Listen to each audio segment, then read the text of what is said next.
रियो में दिखेगा हरियाणवी मुक्केबाजों का दम। कैथल के मनोज कुमार और भिवानी के विकास यादव ने ओलंपिक के लिए किया क्वालिफाई। हरियाणा के मुक्केबाज विकास और मनोज ने रियो के लिए क्वालिफाई कर लिया है। दोनों मुक्केबाजों ने बाकू में चल रही वर्ल्ड ओलंपिक क्वालिफाइंग चैंपियनशिप में ये टिकट हासिल किया है। 64 किलोग्राम वर्ग में मुक्केबाज मनोज ने तजाकिस्तान के मुक्केबाज को 3-0 से पराजित किया और 75 किलोग्राम वर्ग में विकास ने कोरियाई मुक्केबाज को 3-0 से पराजित कर दिया है। दोनों मुक्केबाजों को सीएम मनोहर लाल ने ट्वीट कर बधाई भी दी है। इससे पहले असम के शिवा थापा क्वालिफाई कर चुके हैं। अब मनोज और विकास के बाद कुल 3 मुक्केबाज भारत की ओर से रियो का टिकट हासिल कर चुके हैं। भारतीय टीम को मिला नया कोच। पूर्व भारतीय कप्तान अनिल कुंबले ने संभाली कमान। भारतीय क्रिकेट टीम को नया कोच मिल गया है। पूर्व भारतीय कप्तान अनिल कुंबले को 1 साल के लिए भारतीय क्रिकेट टीम का नया कोच बनाया गया है। बीसीसीआई अध्यक्ष अनुराग ठाकुर ने धर्मशाला में कुंबले के नाम का ऐलान किया। गौरतलब है कि भारतीय क्रिकेट टीम के दावेदारों में रवि शास्त्री को प्रमुख दावेदार माना जा रहा था। शास्त्री ने टीम इंडिया के निदेशक के तौर पर 18 महीने तक टीम के साथ काम भी किया था।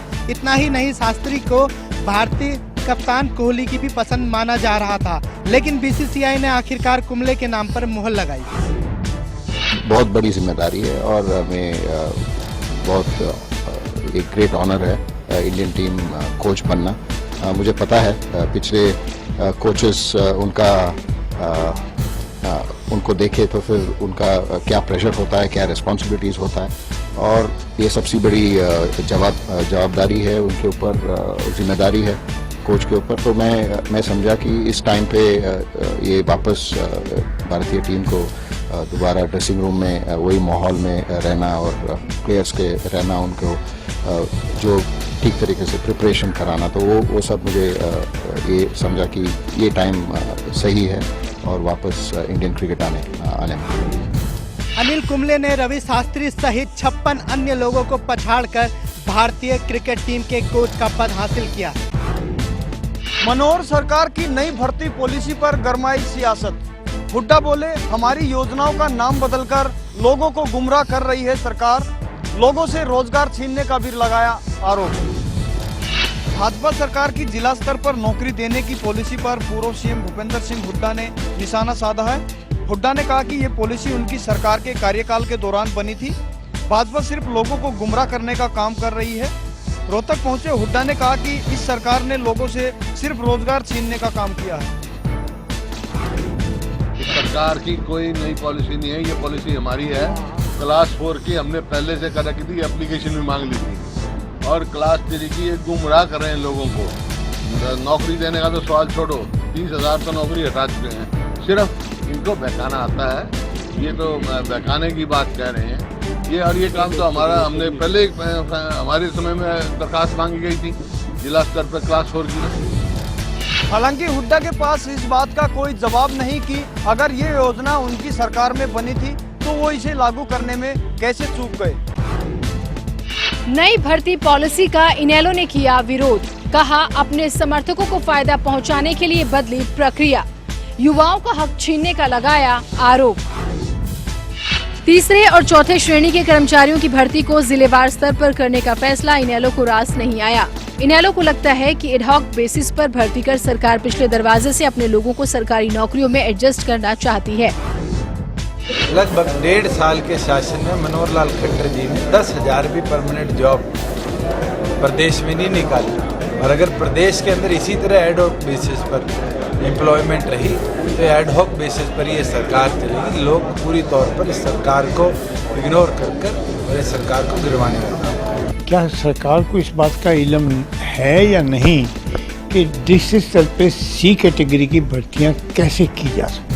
समझ की कमी है या अधिकारी सही बात को नहीं रख पा रहे हैं, या कैबिनेट में सही फैसला नहीं हुआ है जो सही बात नहीं बताई जा रही है।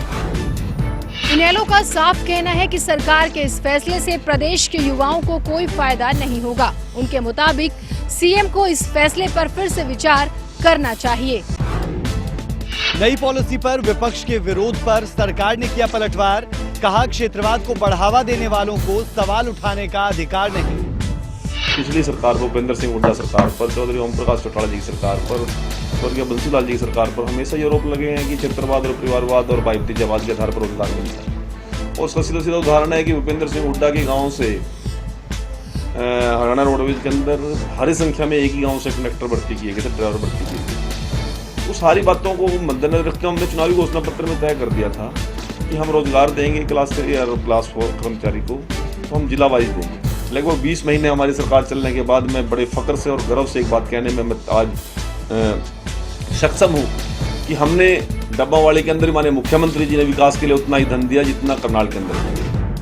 दरअसल पूर्व की तमाम सरकारों पर ये आरोप लगते रहे हैं कि उन्होंने रोजगार के मामले में अपने इलाके के युवाओं को प्राथमिकता दी है और यही वजह है कि बीजेपी इसे मुद्दा बनाकर विपक्ष पर अटैक कर रही है।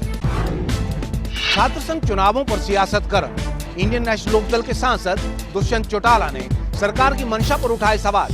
कहा, कॉलेजों का भगवाकरण करना चाहती है बीजेपी।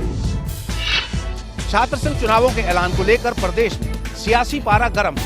इनेलो सांसद दुष्यंत चौटाला ने इन चुनावों के बहाने मनोहर सरकार पर हमला बोला है। सोनीपत पहुंचे दुष्यंत ने कहा कि इनेलो की छात्र इकाई इनसो 24 घंटे के नोटिस पर ये चुनाव लड़ सकती है, लेकिन उन्हें सरकार की नीयत पर संदेह है। दुष्यंत ने कहा कि इन चुनावों के जरिए सरकार का मकसद नए छात्र नेतृत्व को पैदा करने की बजाय कॉलेजों का भगवाकरण करना है। तो 24 घंटे में भी चुनाव लड़ने को तैयार है। ये सरकार की नीयत पे है क्या?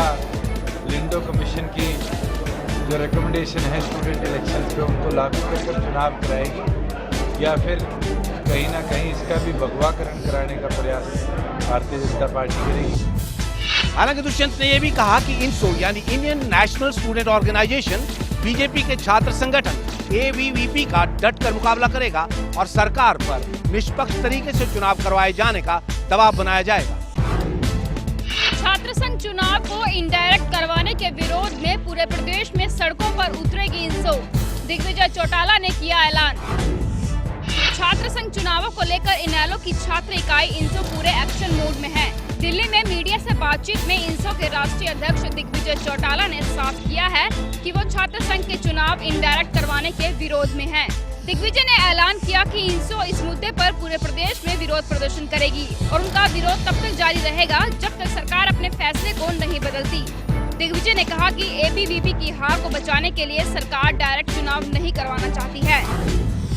आज ये इनडायरेक्ट इलेक्शंस का जो है ना डमरू पीट कर, मैं इसको डमरू कहूंगा, ये इनडायरेक्ट इलेक्शन का डमरू पीट कर उस पूरे सपने को तोड़ने का काम भारतीय जनता पार्टी ने, रामविलास शर्मा जी ने जो किया है, मैं इसकी बहुत निंदा करता हूं। मेरा संगठन इसकी निंदा करता है। निश्चित तौर पर हम जो है कॉलेजों के अंदर, यूनिवर्सिटियों के अंदर इसके खिलाफ इसका जो है ना विरोध करेंगे। दिग्विजय चौटाला ने कहा कि सरकार अगर इन चुनावों को अप्रत्यक्ष तौर पर ही करवाती है तो इनेलो के सत्ता में आने के बाद इसे डायरेक्ट करवाने का प्रावधान किया जाएगा। छात्र संघ चुनावों को डायरेक्ट करने की मांग कर रहे विपक्षी दल पर भाजपा ने बोला हमला। कहा, अपनी सरकार के समय में चुनावों को क्यों नहीं कराया बहाल। हमने अपने मैनिफेस्टो के अंदर ये बात कही थी कि भारतीय जनता पार्टी की सरकार बनेगी तो हम छात्र संघ के चुनाव कराएंगे, और उसके अंदर क्योंकि बच्चों की पढ़ाई के साथ साथ उनका जो राजनीतिक की तरफ बढ़ते हैं उसके साथ साथ तो सारा के अंदर ध्यान रखा गया है। डायरेक्ट इनडायरेक्ट का इसके अंदर सवाल नहीं है बिल्कुल भी, क्योंकि विपक्ष के पास तो मुद्दा नहीं होता है कोई भी, और बिना मुद्दे के इधर उधर की बात करते हैं। कोई अच्छा काम भी करते हैं उसको भी विपक्ष ये बात कहता है कि ये ठीक काम नहीं हो रहा है, लोगों को गुमराह करने की बात करते हैं। दरअसल इन चुनावों में 1996 में बंसीलाल सरकार ने रोक लगा दी थी। उसके बाद इनेलो और कांग्रेस सत्ता में आई, लेकिन किसी भी पार्टी ने इन चुनावों को बहाल नहीं करवाया। खनन के 92 नए ब्लॉक खोलेगी मनोहर सरकार। चंडीगढ़ में सीएम की अध्यक्षता में हुई बैठक में लिया गया फैसला। नायब सैनी ने कहा, अवैध खनन करने वालों से सख्ती से निपटेगी सरकार। हरियाणा में नए क्षेत्रों में खनन शुरू करने के मुद्दे पर गुरुवार को चंडीगढ़ में खनन विभाग की एक अहम बैठक हुई। सीएम मनोहर लाल की अध्यक्षता में हुई इस बैठक में कुल 92 नए ब्लॉक खोलने का फैसला हुआ। इनमें पंचकूला से अंबाला और यमुनानगर के कई ब्लॉक शामिल हैं। बैठक के बाद खनन मंत्री नायब सैनी ने कहा कि खनन के मुद्दे पर सरकार गंभीर है और जल्द ही इन सभी नए ब्लॉक पर काम शुरू करवाया जाएगा। साथ ही उन्होंने कहा कि अवैध खनन पर भी सरकार की पूरी नजर है और ऐसे करने वालों से सरकार पूरी सख्ती से निपटेगी। पंचकुला से लेकर के अम्बाला तक ये घग्गर नदी है, इसके ऊपर हमने ब्लॉक बनाए थे। वो अभी पाइपलाइन में उनकी ई टेंडरिंग लगी हुई है, वो भी शीघ्र ही चालू, उसके अंदर जब ई टेंडरिंग हो जाएगी। और कुछ यमुना नदी के ऊपर भी ब्लॉक थे, उनकी कुछ ब्लॉक्स की ई टेंडरिंग हो भी गई है, इन्वायरमेंट क्लियरेंस भी हो गई है, और वो शीघ्र ही उसके अंदर चलने वाले हैं इस प्रकार के ब्लॉक। अवैध खनन के लिए तो पहले भी सरकार बड़ी सचेत है इस मामले को लेकर के, और अब भी ये बात कही गई है कि जहाँ पर इलीगल माइनिंग हो रही है उसके खिलाफ बिल्कुल कार्रवाई होनी चाहिए। बैठक में माइनिंग लीज होल्डर्स को आने वाली दिक्कतों को लेकर भी चर्चा की गई और इसके साथ ही इन परेशानियों को दूर करने के लिए अधिकारियों को दिशा निर्देश भी दिए गए। खेल मंत्री अनिल विज पर बरसे इनेलो नेता अभय चौटाला, हरियाणा के खेल वीरों की अनदेखी का लगाया आरोप। इनेलो नेता अभय चौटाला ने प्रदेश सरकार पर निशाना साधते हुए कहा कि सरकार खेल और खिलाड़ियों के लिए कोरी घोषणाओं के अलावा धरातल पर कोई काम नहीं कर रही। अभय चौटाला भिवानी के गांव निमडीवाली में अंतर्राष्ट्रीय ओलंपिक दिवस पर आयोजित सेलिब्रेशन समारोह में बोल रहे थे। उनके मुताबिक खेल मंत्री अनिल विज हर रोज नई नई खेल नर्सरी खोलने, खेलों को बढ़ावा देने और खिलाड़ियों को नौकरी देने की बात करते हैं, जबकि हकीकत में कोई प्रयास नहीं किया जाता। ये जिम्मेवारी तो थी सरकार की, ये पूरी दुनिया में मनाया जाता है और सरकार ने भी अपनी तरफ से कहीं ना कहीं इस तरह का आयोजन करना चाहिए था, लेकिन क्योंकि सरकार तो केवल और केवल अखबार तक सीमित है। रोज स्पोर्ट्स मिनिस्टर की तरफ से घोषणाएं होती है कि हम इतनी नई नर्सरीज बनाने जा रहे हैं, हम इस तरह के आयोजन करवाने जा रहे हैं, हम खेलों को बढ़ावा कैसे मिले, कैसे खिलाड़ियों को रोजगार और नौकरी मिले, जबकि नेशनल गेम्स करवाने के लिए इनकी तरफ से कहीं कोई छोटा मोटा प्रयास नहीं किया गया। इस दौरान अभय चौटाला ने योग दिवस पर भी चुटकी ली और कहा कि ये योग दिवस नहीं बल्कि देश की समस्याओं से ध्यान भटकाने के लिए पीएम मोदी का राजनीतिक स्टंट है।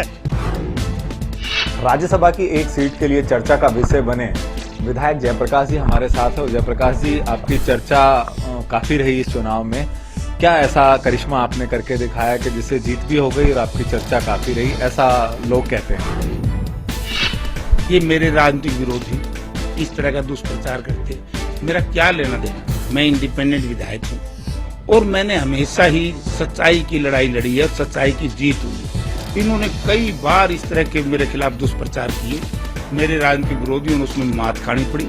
और अब भी मैं कहता हूँ कि मेरा पेन से स्याही से कोई लेना देना नहीं है। मैं एक बात पूछना चाहता हूँ कि ये लोग कह रहे हैं कि जयप्रकाश की भूमिका संदिग्ध है। संदिग्ध क्या है? मैंने पता कराया, जो ये कह रहे हैं कि जयप्रकाश ने टाइम ज्यादा लिया, मैंने केवल 23 सेकंड लिए हैं और मेरे से ज्यादा कम से कम भी 20-25 और विधायक हैं, जिसमें लोकदल के भी हैं, भारतीय जनता पार्टी के भी हैं, कांग्रेस पार्टी के भी हैं, इंडिपेंडेंट भी। उन्हें ज्यादा टाइम दिया। इसका मतलब क्या कहीं लिखा है कि किसको कितना समय लेना है? जयप्रकाश जी, जिनका ये कहना है कि इस पूरे खेल में कांग्रेस और इनेलो दोनों मिले हुए हैं और उन्हीं के षड्यंत्र से आर के आनंद की हार हुई है और वो चाहते हैं पूरे मामले की जांच हो और सच्चाई खुद ब खुद जनता के सामने आ जाएगी। कांग्रेस विधायक करण दलाल के गढ़ में नगर परिषद पर बीजेपी का कब्जा। सर्वसम्मति से बीजेपी समर्थित इंदु भारद्वाज बनी परिषद की अध्यक्ष। पलवल नगर परिषद पर बीजेपी अपना कब्जा जमाने में कामयाब रही है। दिलचस्प बात यह है कि कांग्रेस के विधायक करण दलाल का विधानसभा क्षेत्र होने के बावजूद यहाँ वोटिंग की नौबत नहीं आई और बीजेपी अपने पार्षदों को अध्यक्ष और उपाध्यक्ष बनाने में कामयाब रही। इंदु भारद्वाज को परिषद का अध्यक्ष और आशा पोसवाल को उपाध्यक्ष चुना गया। बीजेपी इसे अपनी जीत बता रही है, जबकि कांग्रेस इसे बीजेपी की जीत न मानकर पलवल की जनता की जीत बता रही है। नगर पालिका का चुनाव किसी राजनीतिक पार्टी के सिंबल पर नहीं हुआ करता और नगर पालिका के चुनाव में सीधे तौर पर राजनीति नहीं हुआ करती। इसलिए आज हमने सबने निर्विरोध चुनाव कराने की अपील की और सभी पार्षदों ने उसको माना। और ये और अच्छी बात है कि दोनों महिलाओं का चयन आज हुआ है, तो नगर परिषद के लिए और सम्मान की बात है। सर्वसम्मति से जिला परिषद के अध्यक्ष बनी इंदु भारद्वाज ने कहा कि वो पलवल के विकास के लिए हर संभव प्रयास करेगी और इसके लिए सभी का सहयोग लिया जाएगा। तरावड़ी नगर पालिका पर भी बीजेपी ने जमाया कब्जा। बीजेपी विधायक की भाभी को सर्वसम्मति से चुना गया तरावड़ी नगर पालिका का अध्यक्ष। करनाल जिले में आने वाली तरावड़ी नगर पालिका के अध्यक्ष और उपाध्यक्ष दोनों पदों पर बीजेपी ने अपना कब्जा जमा लिया है। यहां भी वोटिंग की नौबत नहीं आई और कुल 15 में से 14 पार्षदों ने रेखा कबीरपंथी को पालिका का अध्यक्ष चुन लिया, जबकि पंकज गोयल को उपाध्यक्ष चुना गया। रेखा कबीरपंथी स्थानीय विधायक भगवान दास कबीरपंथी की भाभी हैं।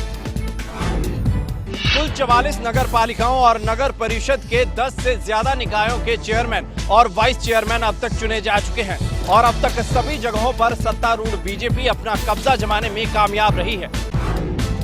ETV news network head Jagdish Chandra ने चंडीगढ़ में किया ब्यूरो ऑफिस का दौरा, कर्मचारियों के साथ की कामकाज की समीक्षा। ETV news network head Jagdish Chandra ने गुरुवार को चंडीगढ़ का दौरा किया।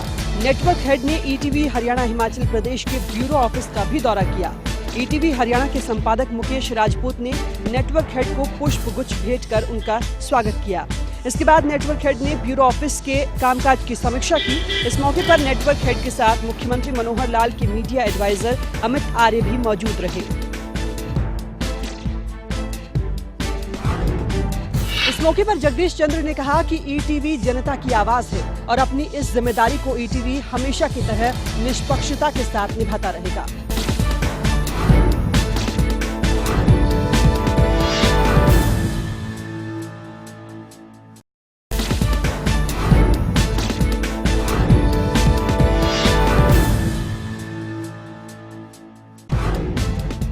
महीने बाद भी नियम 134 के तहत बच्चों को नहीं मिले एडमिशन। अभिभावक एकता मंच ने की शिक्षा मंत्री से मुलाकात, लेकिन शिक्षा मंत्री नहीं दे पाए कोई संतोषजनक जवाब। बेटे को धक्के देना बंद करो, शिक्षा है सबका अधिकार, बेटे की शिक्षा को बेचना बंद करो, दाखिले दो। स्कूलों में नए सेशन को शुरू हुए 3 महीने होने को है, लेकिन अब तक नियम 134 के तहत निजी स्कूलों में गरीब बच्चों के एडमिशन का विवाद नहीं सुलझा है।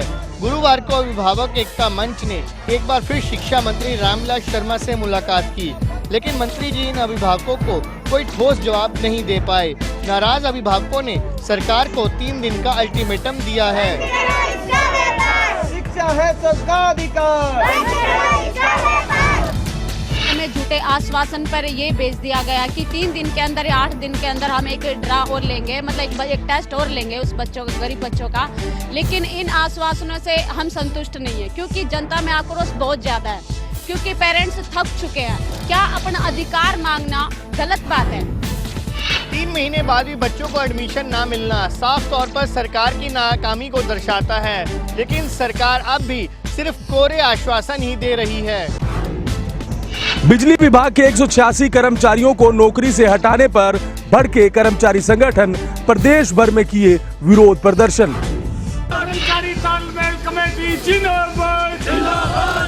निजीकरण का विरोध करने पर बिजली विभाग के 186 कर्मचारियों को नौकरी से हटाने पर विवाद गहरा गया है। कर्मचारियों को हटाने के विरोध में सर्व कर्मचारी संघ ने गुरुवार को प्रदेश भर में विरोध प्रदर्शन किए। इन कर्मचारियों ने कहा कि इस तरह की कार्रवाई के जरिए सरकार उनकी आवाज दबाने की कोशिश कर रही है, लेकिन वो इसे बर्दाश्त नहीं करेंगे और 29 और 30 जून को हर हालत में हड़ताल पर जाएंगे।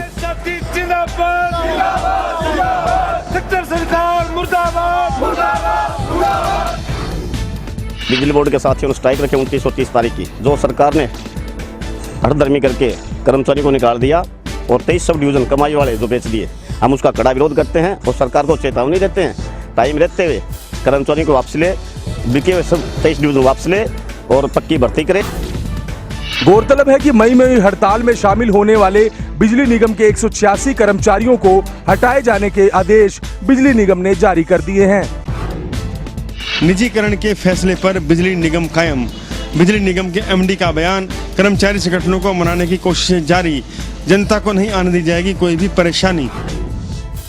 निजीकरण के मुद्दे पर 3 महीने के अंदर बिजली कर्मचारी दूसरी बार हड़ताल पर जाने को तैयार हैं, लेकिन बिजली निगम अपने फैसले से पीछे हटने को तैयार नहीं है। कुरुक्षेत्र में लोगों की शिकायतें सुनने पहुंचे हरियाणा विद्युत प्रसारण निगम के एमडी राजन गुप्ता ने 23 सब डिविजन्स को निजी हाथों में सौंपे जाने के फैसले का बचाव किया और कहा कि इस मुद्दे पर कर्मचारियों को समझाने की कोशिशें जारी हैं। हालांकि हड़ताल पर जाने से वो कर्मचारियों को कैसे रोकेंगे, इसका उनके पास कोई जवाब नहीं है। सरकार पूरे प्रबंध कर रही है कि पूरे राज्य में बिजली सुचारू चलती रहे। नहीं, फार्मर्स को इस बात से क्या अंतर पड़ता है ये मेरे को समझ में नहीं है, लेकिन जो कर्मचारी हैं उनके साथ बातचीत कर रहे हैं और मुझे पूरी उम्मीद है कि कर्मचारी बात को समझेंगे। गौरतलब है कि बिजली निगम के कर्मचारियों ने 29 व 30 जून को हड़ताल की घोषणा कर रखी है। सरकार की चिंता यह है कि इस हड़ताल को अन्य कर्मचारी संगठन भी सहयोग और समर्थन देने लगे हैं। गोहाना में मीडिया की मौजूदगी में भिड़े रोडवेज कर्मचारी पैसे लेने के आरोपों पर जमकर चले लात घूंसे।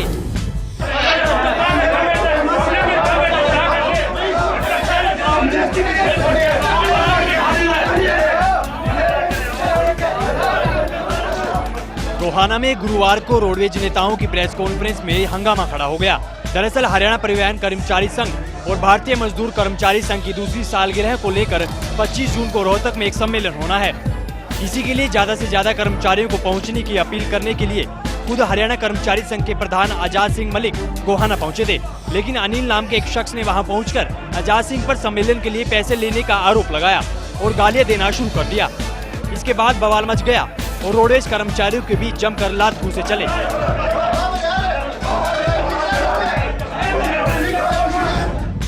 हंगामे के बाद हरियाणा कर्मचारी संघ के प्रधान आजाद मलिक ने कहा कि अनिल दूसरे गुट का कर्मचारी है, इसलिए एक साजिश के तहत ये हंगामा किया गया। पंचकुला में 24 घंटे में 2 हत्याओं से सनसनी, एक बुजुर्ग महिला और युवक को उतारा गया मौत के घाट। पंचकुला में 24 घंटे के अंदर हत्याओं की 2 वारदातों को अंजाम दिया गया। पहला मामला सेक्टर 11 का है, जहां देर रात 3 अज्ञात बदमाशों ने एक 25 वर्षीय युवक विमल किशोर की चाकू से कूटकर हत्या कर दी। बताया जा रहा है कि मृतक अभयपुर का रहने वाला था। वहीं दूसरी वारदात सेक्टर 16 की है, जहां लूटपाट के बाद तेजधार हथियार से बुजुर्ग महिला की हत्या कर दी गई। बताया जा रहा है कि घटना के समय महिला घर पर अकेली थी। बेशक पुलिस ने दोनों ही मामलों में हत्या का मामला दर्ज किया है, लेकिन अभी तक कोई पुख्ता सबूत पुलिस के हाथ नहीं लगा है। पानीपत में बेरोजगारी ने ली फिर एक नौजवान की जान। नौकरी न मिलने से परेशान युवक ने की आत्महत्या।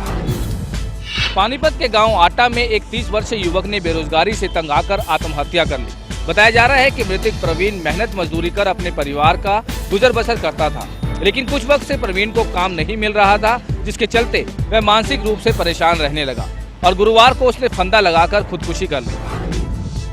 1 महीने के अंदर अकेले पानीपत में ऐसा मामला है जब रोजगार न मिलने पर एक नौजवान ने मौत को अपने गले लगाया। इस शहर में 2 भाइयों ने कई किसानों और दुकानदारों को बनाया ठगी का शिकार। 300 से ज्यादा लोगों के 50 करोड़ रुपए लेकर फरार। हिसार के बरवाला में 2 सगे भाइयों ने बड़े शातिर तरीके से कई लोगों को अपनी ठगी का शिकार बना लिया। आरोप है कि वीरभान मित्तल और राजेश मित्तल नाम के ये व्यापारी जरूरतमंद किसानों और छोटे दुकानदारों को अपने जाल में फंसाते और बैंक से लोन उनके नाम पर ले लेते, लेकिन पैसे धोखे से अपने अकाउंट में ट्रांसफर कर लेते। साथ ही लॉटरी और चिटफंड के जरिए भी दोनों भाई मिलकर लोगों को अपना शिकार बनाते। बताया जा रहा है कि अब तक करीब 300 लोगों से ये दोनों भाई 50 करोड़ रुपए की ठगी कर चुके हैं। फिलहाल दोनों फरार हैं और पीड़ित पुलिस से इंसाफ की गुहार लगा रहे हैं। मेरा पैसा 3.5 लाख मेरा पैसा है। छोटे दुकानदार जो है ना गाँव वाले 50-50 हजार का मुद्रा लोन 2 करोड़ का टारगेट पूरा करवा दिया एकल्ले वीरभान मित्तल ने। हमको एक पैसा नहीं मिला लोन का, सारे लोन के पैसे उसके ट्रांसफर कर दिए। इन लोगों के मिली भगत से हुआ है सारा का सारा। आज हम कहाँ से भरे वो लोन। इस मामले में बैंकों के अधिकारियों की मिली भगत से भी इनकार नहीं किया जा सकता। फिलहाल पुलिस ने दोनों भाइयों पर मामला दर्ज कर तलाश शुरू कर दी है। सोनीपत में रहस्यमय ढंग से लापता हुए 4 भाई बहनों का 15 दिन बाद भी नहीं लगा सुराग। बेबसी में दर दर की ठोकरें खा रहा है परिवार। सोनीपत में रहस्यमय ढंग से गायब हुए 4 सगे भाई बहनों का पुलिस अब तक कोई सुराग नहीं लगा पाई है। 9 जून से गायब इन बच्चों को खोज पाने में पुलिस के हाथ अभी भी खाली हैं। चारों बच्चों की उम्र लगभग 8 से 12 साल के बीच है। बच्चों के माता पिता का रो रो कर बुरा हाल है। वो हर रोज थाने के चक्कर लगा रहे हैं, लेकिन पुलिस उनकी बात सुनने को भी तैयार नहीं। पुलिस ने परिजनों के बयान के आधार पर इस मामले में केस तो दर्ज कर लिया है, लेकिन अब तक बच्चों का सुराग लगाने में उन्हें कोई कामयाबी नहीं मिली है। फरीदाबाद में चलती कार में लगी आग, कार चालक की बाल बाल बची जान। फरीदाबाद में एक चलती महिंद्रा गाड़ी में आग लग गई। बताया जा रहा है कि गाड़ी वीपीटीपी चौक से अशोका एन्क्लेव जा रही थी। अचानक गाड़ी के डैशबोर्ड में आग लग गई और देखते ही देखते पूरी गाड़ी आग की चपेट में आ गई। गनीमत ये रही कि इस हादसे में कार चालक की जान बाल बाल बच गई। फिलहाल गाड़ी में आग लगने के कारण साफ नहीं हो पाए हैं। हालांकि शुरुआती तौर पर शॉर्ट सर्किट को इसकी एक वजह माना जा रहा है। प्री मानसून की दस्तक के साथ ही खुली प्रशासन के दावों की पोल। कई शहरों में जल भराव से लोगों की मुश्किलें बढ़ी। पूरे प्रदेश में प्री मानसून की बरसात लगातार जारी है। कई शहरों में बुधवार से रुक रुक के बारिश हो रही है। ऐसे में जल भराव की तस्वीरें भी सामने आने लगी हैं। गोहाना में गुरुवार सुबह से हुई बरसात से कई सड़कें तालाब में तब्दील हो गई। लोगों का आरोप है कि नालों की सफाई न होने की वजह से ऐसे हालात बने हैं। सीवरेज तो यहाँ बिछे हुए हैं सरकार की तरफ से, परंतु वो रुके हुए हैं, ब्लॉक हो रहे हैं और थोड़े से पानी में भी जैसे उनका कोई कनेक्शन नहीं कर रखा है। इस वजह से थोड़ी सी बारिश आते भी पूरा पानी घरों में भर जाता है। इससे पूरा जनजीवन प्रभावित होता है। आने जाने वालों को परेशानी होती है, घरों में पानी घुस जाता है। उधर मेवात में भी गुरुवार को जमकर बारिश हुई और यहाँ भी कमोवेश की यही तस्वीरें देखने को मिली। मेवात के कई इलाकों में पानी लोगों के घरों में घुस आया। लोगों की मांग है कि प्रशासन पानी की निकासी के लिए उचित कदम उठाए। प्री मानसून का ये हाल है तो सोचिए जब मानसून पूरी तरह से सक्रिय होगा तब क्या होगा। रोहतक यूनिवर्सिटी में पहलवानों का trial. World university wrestling championship के लिए 18 पहलवानों का हुआ सिलेक्शन। टर्की में अक्टूबर में होने वाले वर्ल्ड यूनिवर्सिटी रेसलिंग चैंपियनशिप के लिए रोहतक की महर्षि दयानंद यूनिवर्सिटी में पहलवानों का ट्रायल लिया गया। इसमें महिला वर्ग और पुरुष वर्ग से 9 पहलवानों का चयन किया गया। इस दौरान भारतीय कुश्ती संघ और ऑल इंडिया यूनिवर्सिटी संघ के पदाधिकारी भी मौजूद रहे। अब पहलवानों को अंतर्राष्ट्रीय स्तर के कोच की देखरेख में ट्रेनिंग दी जाएगी। इस चयन प्रक्रिया के बाद एमडीयू के स्पोर्ट्स कॉम्प्लेक्स में 1 महीने तक खिलाड़ियों का कैंप लगेगा, जिसके बाद ये चैंपियनशिप में हिस्सा लेंगे।